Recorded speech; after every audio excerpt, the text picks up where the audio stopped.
Qu'est-ce qui nous garde en bonne santé? Spontanément, on pense tout de suite aux médecins, aux hôpitaux. Mais si, en réalité, les facteurs les plus importants se trouvaient bien en dehors du système de soins? On a tous ce réflexe de lier notre santé au système médical. Pourtant, quand on creuse un peu, les chiffres nous racontent une histoire bien différente et assez surprenante. Regardez bien ces chiffres, ils sont assez incroyables.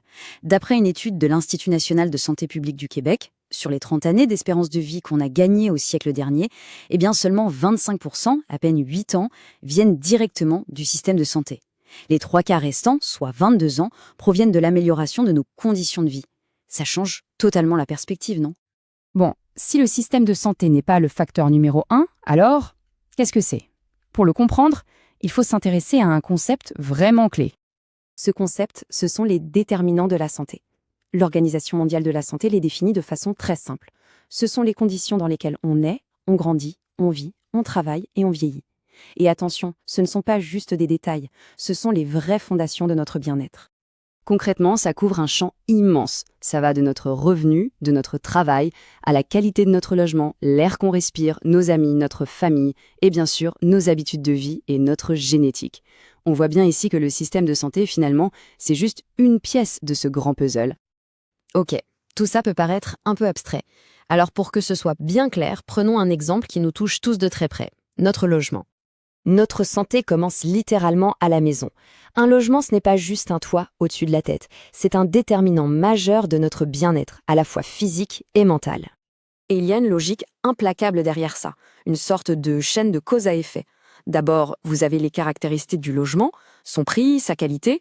Ensuite, ça crée des expositions à des risques. Par exemple, un logement insalubre expose aux moisissures, un loyer trop cher, ça expose à un stress financier permanent. Et au bout de la chaîne, forcément, on retrouve l'impact direct sur la santé. Prenons juste le prix du loyer. Si une part trop importante du revenu part dedans, eh bien il en reste moins pour une alimentation saine, pour les loisirs ou pour faire face à un imprévu.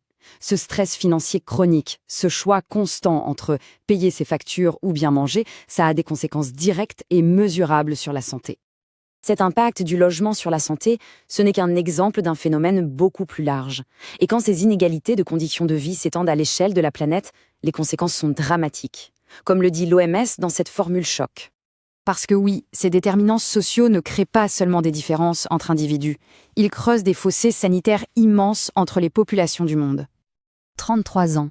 C'est l'écart d'espérance de vie qui peut exister entre les pays les plus riches et les plus pauvres. 33 ans. Et là, on ne parle pas de génétique, on parle bien des conditions de vie. Et ça commence dès le premier jour. Un enfant qui naît dans un pays à faible revenu a 13 fois plus de risques de mourir avant son 5e anniversaire qu'un enfant né dans un pays riche. C'est une statistique qui donne le vertige. Ces chiffres ne sortent pas de nulle part. Ils révèlent ce que les experts appellent le gradient social de la santé. L'idée est simple, mais terrible, c'est une tendance observée partout dans le monde. Plus on descend dans l'échelle sociale, que ce soit en termes de revenus ou d'éducation, plus la santé se dégrade. Systématiquement. Alors, face à ce constat, qu'est-ce qu'on fait? La réponse, et c'est ça qui est intéressant, ne se trouve pas seulement dans le secteur de la santé. En fait, si la santé se construit dans nos écoles, sur nos lieux de travail et dans nos quartiers, alors la responsabilité de la protéger est partagée. Les décisions en matière d'urbanisme, d'éducation, de politique de l'emploi, ce sont aussi des décisions de santé publique. Heureusement, on ne part pas de zéro. Il existe une sorte de feuille de route, la Charte d'Ottawa pour la promotion de la santé, qui est une référence mondiale. Elle identifie 5 grandes stratégies. Il s'agit de créer des politiques qui protègent la santé, de bâtir des milieux de vie qui nous soutiennent, de renforcer les initiatives locales, de donner aux gens les moyens d'agir sur leur propre santé, et enfin, de repenser les services de santé pour qu'ils se concentrent aussi sur la prévention.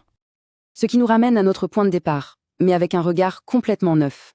Si la santé n'est pas seulement une affaire individuelle ou médicale, mais bien une création collective, façonnée par tout notre environnement, alors la question n'est plus seulement comment se soigner, mais plutôt comment construire, ensemble, des communautés plus saines.